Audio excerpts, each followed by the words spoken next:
কষ্টের ফসল। স্বাধীনতাটাকে ছিনিয়ে আনতে মায়ের চোখেতে জল। কত বোনের মুছে গেছে রাঙা মেহেদি চোখের কাছে। কতজনার ঘর পুড়ে গেছে স্বাধীনতাটাকে চেয়ে। কত বোনের লাল পেড়ে শাড়ি স্বাধীনতা গেল নিয়ে। এ সকল রয়েছে ইতিহাস পাতায়, বাবার বলা গল্পের ফুলঝুরিতে। স্বাধীনতা কি শুধু বাবার বলা গল্প?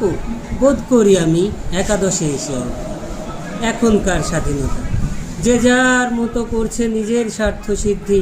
বলো না, কবে হবে বাঙালির বুদ্ধি শুদ্ধি? রবীন্দ্রনাথ বলেছিলেন, মা 7.5 কোটি বাঙালিরে জন্ম দিয়েছ, মানুষ করনি। 13 কোটিতে পৌঁছে আজও জাত বাঙালি কোথাও মেলেনি। আমি নিজেও বাঙালি হয়েও বাঙালিরে করি বধ, আমার গড়তে ভবিষ্যৎ। আমার পড়া বইয়ের পাতায় স্বাধীনতা অর্জনের চেয়ে রক্ষা অনেক কঠিন। বাঙালি বোঝেনি এতটা দিন। এখনো দেখি ভাইয়ের রক্তে রঞ্জিত রাজপথ। স্বাধীন হলেও বাঙালির আজও পাল্টেনি সেই পথ।